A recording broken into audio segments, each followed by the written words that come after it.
In Washington, former special counsel Jack Smith is testifying behind closed doors before a GOP-led committee investigating his probe into Donald Trump during his time out of office. Smith has dismissed Trump's claims that the investigation was politically motivated. In an opening statement obtained by CNN, Smith said, "The basis for these charges rests entirely on President Trump and his actions." Republicans have accused Smith of being part of a Biden administration scheme to target Trump. While Trump has recently labeled Smith deranged and a criminal, Caitlin Polance explains that the most notable aspect of this testimony is that Smith is cooperating fully. He's answering questions rather than invoking the Fifth Amendment. This marks the first time the former special counsel has testified before Congress, and it has been far from quiet. On December 17, Smith presented a detailed defense of his prosecutions, explaining why he believes he has solid evidence that Trump committed serious federal crimes. Facing House Republicans who claimed his investigation was an abuse of power, Smith provided a clear breakdown of the evidence and emphasized the legality of the cases. He remained steadfast despite the challenges, even when the outcome of the election prevented prosecution on some matters. Smith faces a delicate balance during questioning. He cannot refuse to answer, as doing so could trigger obstruction of Congress referrals. But oversharing could expose him to accusations of false statements if his testimony conflicts with the record or other team members. His testimony focused on two major investigations: the January 6 case alleging Trump conspired to overturn the 2020 election, and the classified documents case, in which Trump allegedly withheld sensitive national defense information and obstructed recovery efforts. Smith stated confidently that his team has evidence showing Trump knowingly attempted to subvert the election through dishonest tactics. Regarding the documents, he presented compelling evidence of intentional concealment and obstruction. Smith also introduced the concept of affinity fraud, suggesting that Trump exploited the trust of his supporters, involving them in illegal activities they might otherwise have avoided. Even if this concept lacks legal weight, it frames how Smith believes the public should view Trump's actions. Trump's response on Truth Social has been consistent, calling the investigation a weaponized witch hunt and labeling Smith a partisan actor. Smith, however, clearly explained why the evidence supports the charges and emphasized that political motives did not drive the prosecution. The context of Smith's testimony is significant. He testified under subpoena before a Republican-controlled committee that has sought to undermine his work. While Smith offered to testify publicly, the committee opted for a closed session, raising questions about transparency and narrative control. Now, let's break down what Jack Smith revealed during his testimony and what it tells us about the evidence his team collected, along with the legal theories behind the prosecutions that were ultimately halted when Trump won re-election. On the January 6 case, Smith outlined that Trump allegedly participated in a criminal conspiracy to obstruct Congress from certifying the 2020 election results, all while knowing his claims of election fraud were false. Evidence suggested Trump was repeatedly informed by advisors and officials that these claims were baseless. His attempts to pressure state officials and the vice president had no legitimate grounds. Smith emphasized the standard of beyond a reasonable doubt, the highest burden of proof in criminal cases, stating boldly that the evidence his team had was strong enough for a conviction. Speaking under oath, he put his credibility on the line, though we'll never know if a jury would have agreed. The classified documents case brought additional serious allegations. Smith testified that Trump took sensitive national defense materials from the White House to Mar-a-Lago and refused to return them, even after repeated requests. He allegedly obstructed the government's recovery efforts, including moving boxes to hide documents and having his lawyer falsely certify that all materials had been returned. These actions, Smith said, turned what could have been a records dispute into a criminal obstruction case. Smith also introduced the concept of affinity fraud, which describes exploiting trusted relationships to manipulate loyal supporters into illegal actions.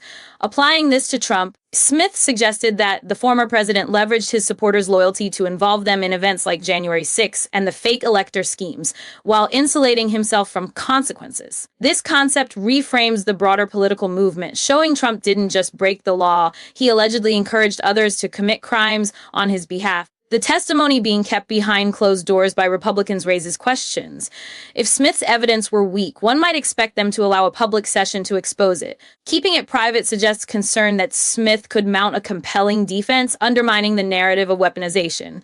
Interestingly, Smith offered to testify publicly, signaling confidence in his ability to defend his work openly, while Republicans preferred to maintain control over the story. This contrast highlights who is pushing for transparency and who seeks to limit it.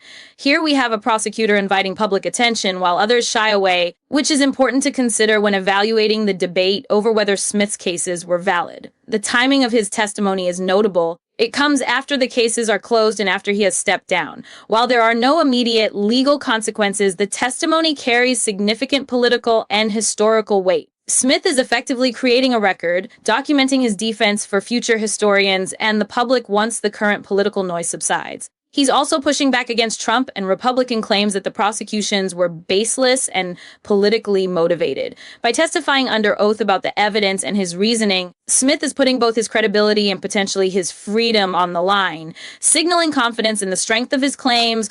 While written reports earlier in 2025 laid out the evidence, live testimony adds a new dimension. Follow-up questions, clarifications, and a personal presence make inconsistencies more apparent and the defense more vivid. Smith defending himself in person, even behind closed doors, creates a distinct and enduring record compared to written reports alone. The key takeaway is that the prosecutor who conducted the investigation still firmly believes crimes were committed and that sufficient evidence exists for convictions. That confidence remains despite cases being dropped, Trump claiming exoneration, and political backlash. Smith isn't retreating, he's standing by his conclusions. Even though staying silent would have been easier, the political impact hinges on public perception. Trump and his allies continue to frame the investigations as partisan attacks, while Smith's testimony reinforces that serious wrongdoing occurred and that Trump's re-election allowed him to evade accountability. How undecided voters interpret this could shape both historical and political narratives.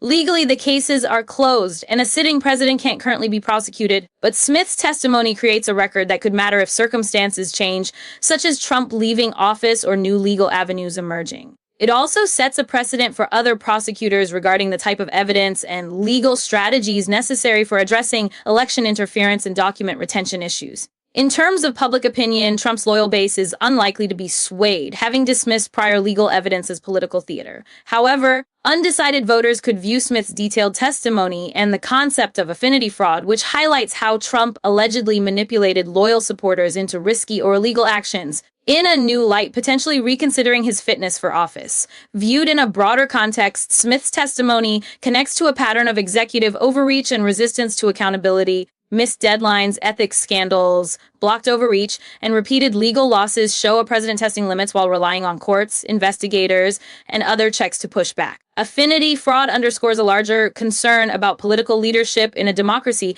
Leaders are expected to protect supporters, advocate for their interests, and shield them from harm, not exploit their loyalty for personal gain. What Smith describes is the opposite of traditional leadership. He portrays a figure who exploits his supporters' trust, drawing them into risky or legal actions while shielding himself from consequences. A striking example is the January 6 defendants, people who acted on Trump's false claims of election fraud and now face prison while Trump remains in power. Smith's concept of affinity fraud helps explain this imbalance. The long-term significance of his testimony depends on how future events unfold. It is now part of the permanent record, meaning historians and investigators can weigh it against new evidence. If future findings support his claims, it will validate Smith's account. If not, it could be seen as overreach. Either way, his sworn testimony ensures that his perspective will remain accessible for analysis. For future prosecutors, Smith's approach sets a precedent. It demonstrates that pursuing cases against powerful figures is possible, even amid political backlash. It also highlights the importance of evidence-driven investigations over fear of repercussions. The contrast between Smith and Trump is striking. Smith openly testifies under oath, confident in his claims, while Trump continues to respond with social media attacks and avoidance.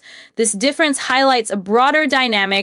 Those confident in their evidence generally welcome scrutiny, while those who fear it tend to shy away. Smith's testimony details his years of investigation into Trump's actions on January 6 and the classified documents case, reflecting serious federal crimes and evidence that could support convictions beyond a reasonable doubt. While these cases couldn't be tested in court due to Trump's re-election, the testimony now exists as a historical record for future generations. Public reaction is likely to split along familiar lines. Trump loyalists will dismiss testimony as political theater, while undecided voters might see his detailed evidence as a serious account of wrongdoing. The competing narratives, Trump's denials versus Smith's evidence-backed claims, give Americans two versions of events to consider. Legally, Trump's immediate risk is low while in office, But the evidence Smith compiled could matter later, either for new investigations or historical understanding. His efforts have ensured that the findings are documented and available for scrutiny, forming a critical chapter in American political history.